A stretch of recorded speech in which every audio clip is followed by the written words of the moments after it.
So, as you can probably infer, my paper is on conceptual blending in computer games.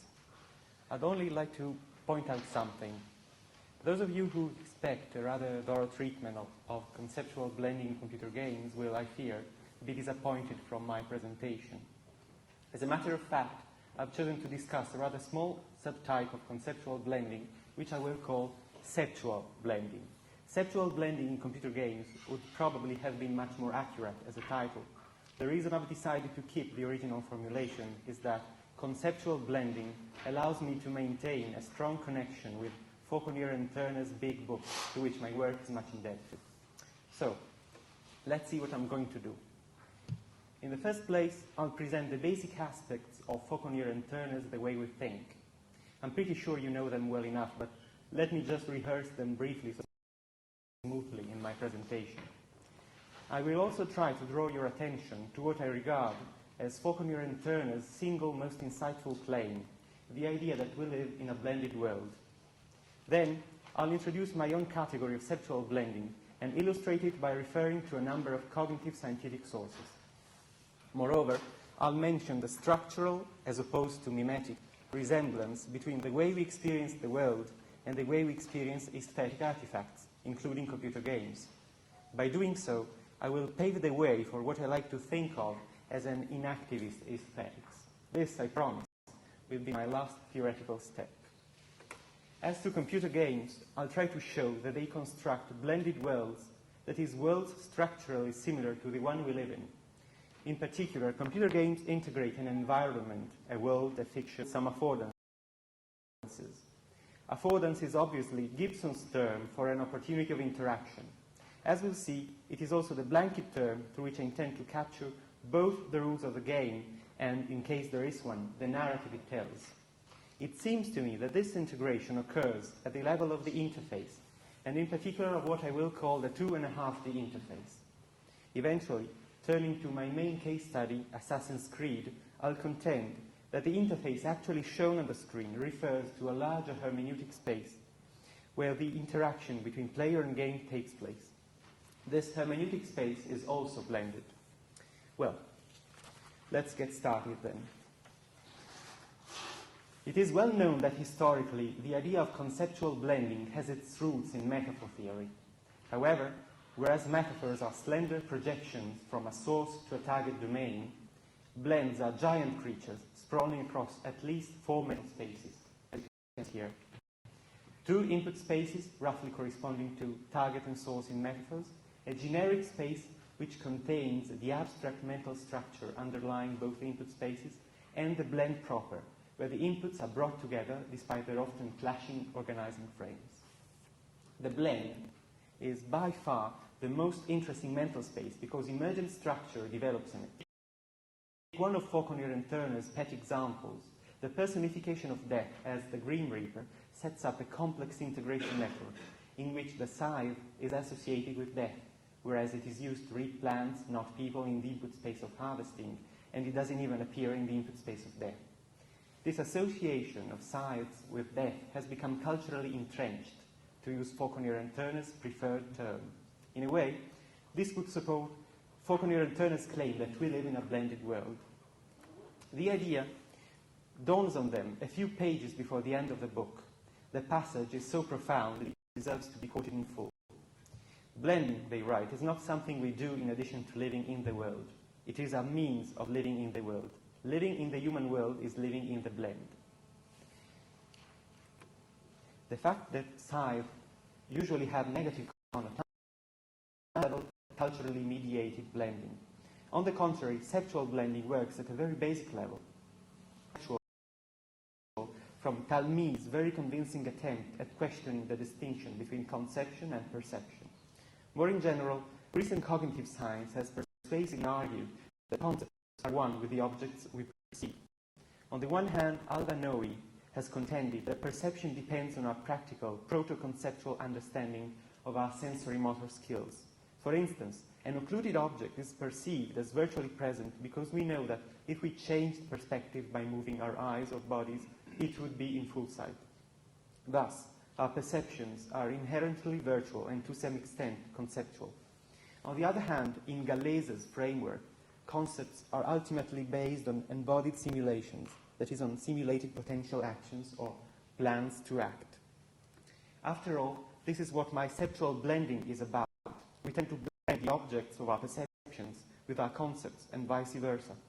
In his The Literary Mind, Turner has made this point clear by writing that whenever we see something as something, when we look at a street and see a woman getting into a car, we are blending our sensory experience with abstract conceptual structure.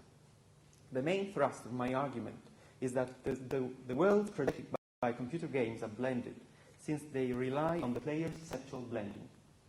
Before making this claim, however, I want to provide an aesthetic backdrop to my discussion. I'll use a computer game as a starting point. In the prologue of Max Payne 2, Max wakes up at a hospital in a bad shape. He's received multiple gunshot wounds, and he says he feels a blind spot in his head, a bullet-shaped hole where the answers should be. These words point out Max Payne's most urgent problem, making sense of his present situation, clearing up the radical doubts surrounding him. Better than any theoretical statement, this beginning shows that sense-making and interpretation are not just scholarly hobby horses. They are the survival strategies by which we cope with our environment.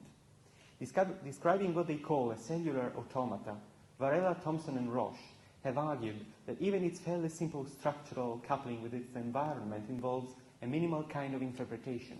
It is through this activity that organisms enact or bring forth a world.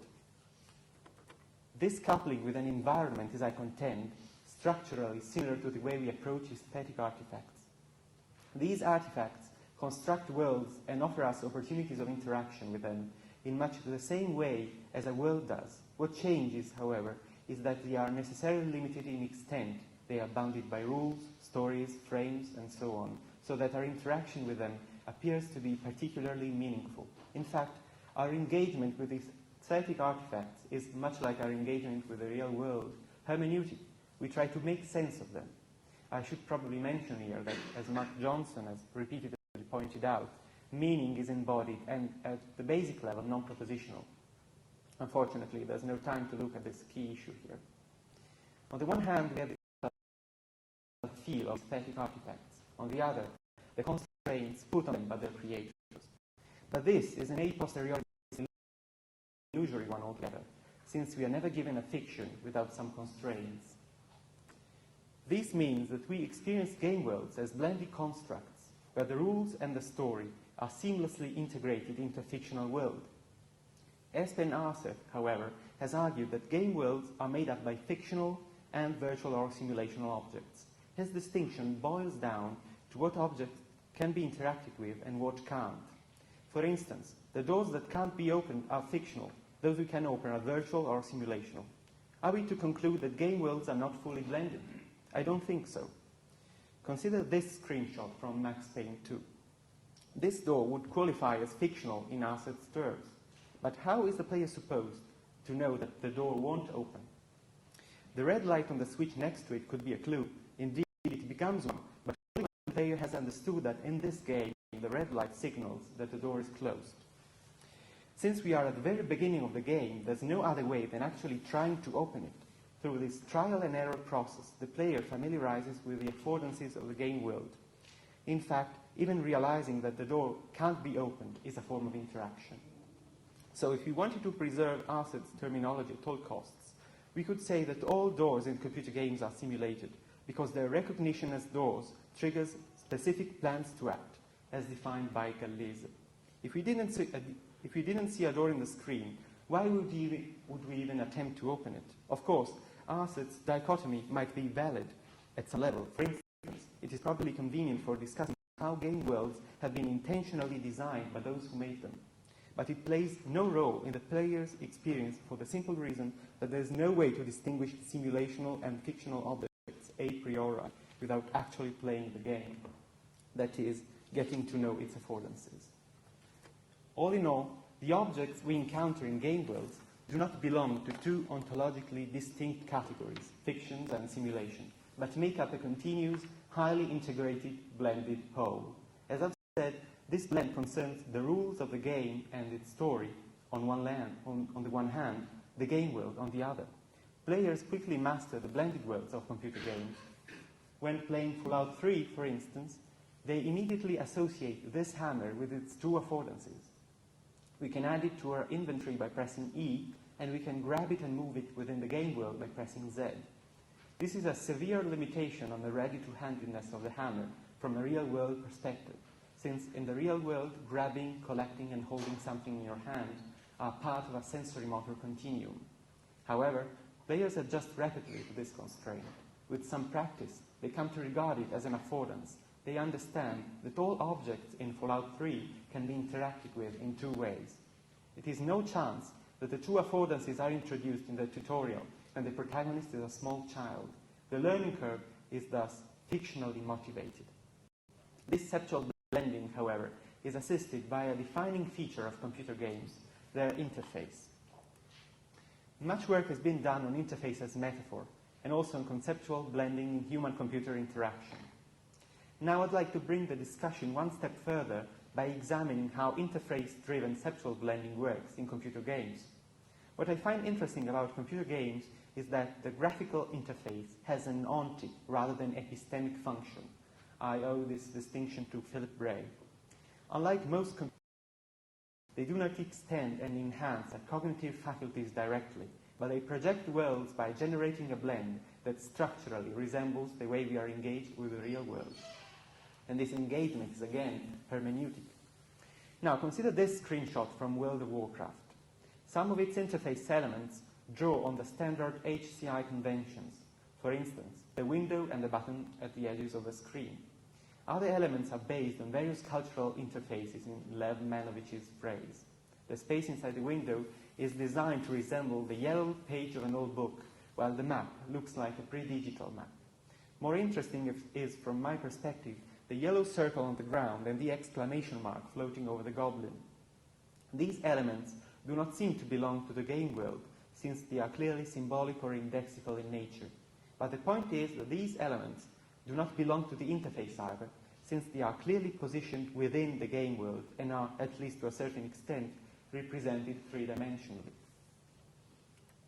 To mimic Ma's three-level theory of vision, we could say that if the game world is 3D and the regular interface is 2D, this is a 2.5D interface. It is in the world, but clearly not of the world.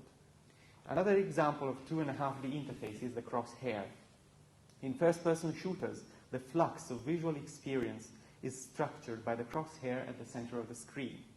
You always know what you are looking at, and even more important in a game like this, you always know what you are firing at. The crosshair shows that the 2.5D interface assists the player's meaningful interaction, his structural coupling with the game world. Moreover, to quote Fauconnier and Turner again, the 2.5D interface functions as a material anchor to conceptual blending. Bioshock provides a spectacular example of this. This game has an option for highlighting usable objects, as this screenshot shows. The highlight marks of objects in the game world, but we immediately understand it as belonging to another dimension. And this is all in part because usable objects don't glow in the real world. Rather, it is because we realize, that the highlight is a material anchor for two recursive blends between the rules of the game and the game world at one level, and between the meaning prompted by the game and the character's interaction with the environment at another. In other words, the rules of the game stipulate that we can pick up the wheel because it enables us to make sense of the game by enhancing the protagonist's structural coupling with the game world. Now I'll turn to my main case study, which will allow me to make one last point. As everyone here probably knows, despite its repetitive gameplay, Assassin's Creed features a fairly intriguing Chinese box structure. The frame narrative is set in the present day, when a character named Desmond relives the story of Altair, a member of a secret brotherhood in 12th century Palestine. This is made possible by a virtual reality machine called the Animus. Paradoxically, however, this is no immersive game. Indeed, the embedded game world is full of glitches, hexagonal shapes, strings of characters, or other abstract forms that from time to time flash on the screen while the player is controlling Altair. These glitches are everywhere. They appear during loading times, and when Altair completes a mission, they mark the flags scattered throughout the game world, and they figure on the virtual walls that delimit inaccessible locations, as you can see here. All in all, glitches are what Wolfgang Iser called alien associations. They continuously remind us that this is just a game by drawing attention to the fictionality of the game world. To put it in Iser's words, consistency building brings in its wake all those elements that cannot be integrated into the gestalt of the moment. Glitches are textbook examples of the 2.5D interface. At the same time, by reminding us of the animus, they point to the space where the interaction between the player and the game takes place. In fact, we wouldn't be able to enact the blended worlds of computer games if we didn't interact with them somehow. Beside the world of the work of art, writes Walton, there is the world of the game we play with it. My impression is that this world of the game we play with games is also blended. We tend to fuse the game in itself with the meaning we attribute to it. At another level, we tend to identify with our avatar. This is because playing is fundamentally meaning-making, and we see the meaning in the game, while in fact it only exists in a blend. Just as Fauconnier and Turner have argued that language doesn't construct meaning by composition, but prompts its imaginative reconstruction, we may contend that aesthetic artifacts are props for meaning-making. In conclusion, there are two blends to be accounted for. On the one hand, the world of computer games, its fictional world, is blended with its affordances, the rules and the narrative. On the other, this blended world is accessed through a hermeneutic space where the aesthetic artifact is blended with its meaning. It is this hermeneutic space that Assassin's Creed foregrounds through the animus and the disturbance it creates in the embedded world. In this diagram, I've tried to capture both. Our relation to the hermeneutic space is not one of immersion, it is one of enactment. It results from a structural coupling with the fictional environment. We unfold the meaning of an aesthetic artifact by enacting the blend between the world it projects and the constraints it places on the world itself. Thanks for your attention.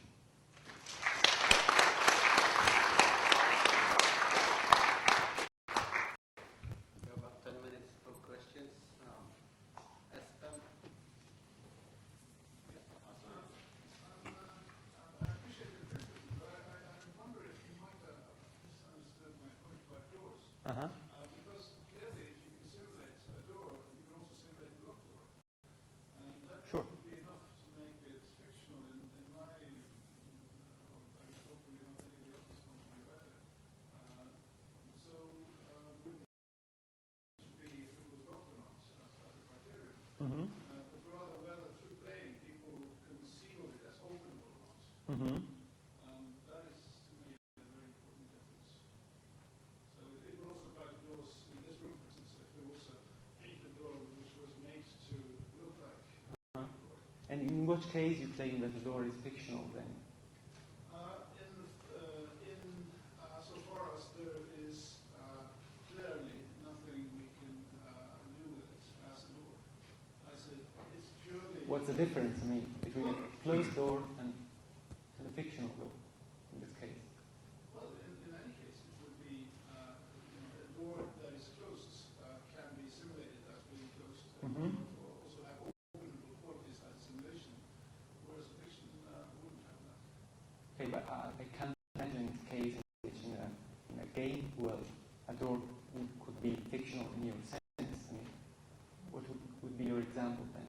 It would be purely something that visually looks like a door, but it has no simulation qualities. It's only visually resembling a door. So an image of a door isolated from any context? Or so you wouldn't claim that the door I've shown in the screenshot from Max Payne is fictional. You would say that it is simulated because it is closed? No, not because it's closed, but because it's by playing you can determine whether it's in principle possible to open it or not. Anyway, that's the idea. There are many more things to be said about that, but maybe not now. Okay. Gordon and then. You made a point about immersion just before the end. Yeah. repeat it again? I know that was really isolated from any context. I just wanted to say that immersion might not be a good metaphor to capture the way we interact with game worlds. I mean, I did this in the paper really, so for this reason maybe that my mentioning immersion in my conclusion wouldn't be not so easily understood. But what I was trying to say is that if we try to conceptualize the way we interact with static objects and computer games as enactment rather than immersion, we might succeed. I mean, in overcoming the Merrill-Ryan's distinction between the game and the world metaphor. I fully agree with you. Okay. Reading Caracciolo, immersive one, I would make the idea of immersion without. Mm-hmm. Again, I'm not sure about the metaphor itself, Yeah. for a number of reasons. But what value is there to that metaphor, or at least to the experience that the metaphor is trying to point to, presence or immersion? Do you think that there is value there, or in the idea of immersion in game worlds, for instance? I mean, well, I think it captures a way we might conceptualize the way we are immersed in the real world also. But I think it might not be a valid way in some sense. I mean, there's more to it. Now, it's a bit complicated, and of course I've tried to develop this sort of argument more in the paper and also in my thesis, but I think that immersion might be not so valid as a way to understand the way we interact with static architecture. Maybe because it refers to an idea, for instance, of virtual reality that might not be so real, so valid. is there a problem with the metaphor itself, or you think? Yeah, I think so. I think it tends to be problematic because it leads to this sort of rigid dichotomy between the way we are immersed in something and the way we interact with something. While, from my point of view, it is the same thing.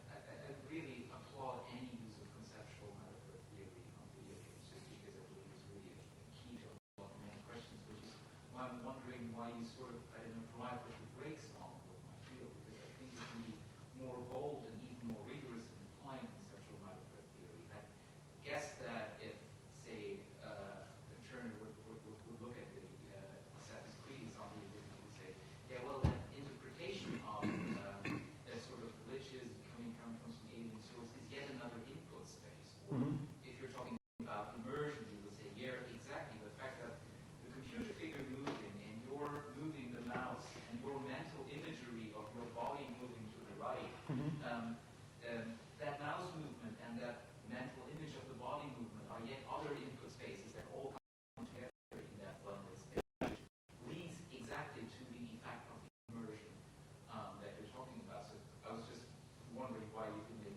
take even further in that direction, because it feels very, very fruitful. Yeah, of course I could have done that, but of course of course I had to pack really many things in this paper. So, but of course that's a very interesting strand of research that I'm going to develop in the future. I was wondering, when you said that there are some objects in a computer game, like a crosshair or that question mark, Yeah. that are considered that are in the world but not of the world. Yeah. Can you explain more about why those objects get that status and not every other fictional element? So I assume that what you meant is, for instance, the goblin quest giver himself, that he does not have that status, even though a goblin isn't real. I would say the same with that question mark.